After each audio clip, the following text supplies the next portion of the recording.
Рейстер боюнча кыскача маалымат берип кетейин. Азыр өтө көп кайрылуу мына ошол суроо боюнча болуп атат. Рейстеги кандай учурда адамдар түшүп атат? Бул жерде 50% ошибка менен дагы түшүп калып атат. Бардык документи барлар. Ошондой эле хостелге коюлгандар түшүп калып атат көпчүлүгү.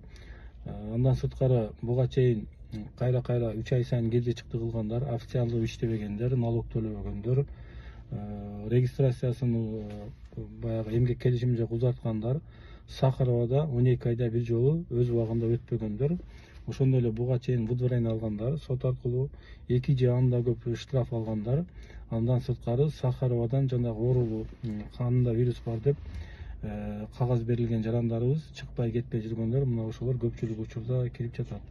Реестрден кандай чыгуу жолдору бар?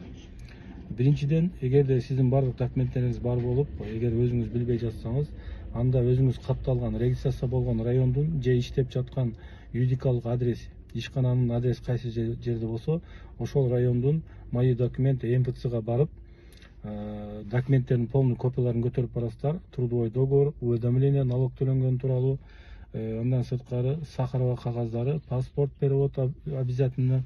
Мына ошолорду апарсаңыздар, өздөрү документтерди кабыл алып, 2 күндөн 5 күн аралыгында чыгарып жатат. Эгерде кимде ким ошол кайра убара болуп, анткени биздин көпчүлүк МВД бөлүмдөрүндө ал жака бар, бул жака бар деп кабыл албай атат.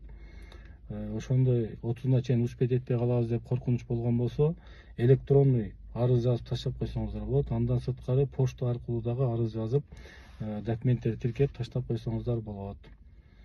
Кыскача мына ушундай. Анан азыркы учурда ошол кээ бир инспекторлор акча алып чыгарып атканын деле угуп атабыз. Бирок бизде 35 миң, 40 миң, 80 миңге деп чыгаргандар, булар жалган. Акчаңарды алып, реестрден чыкпай калган учурлар дагы көп болуп атат.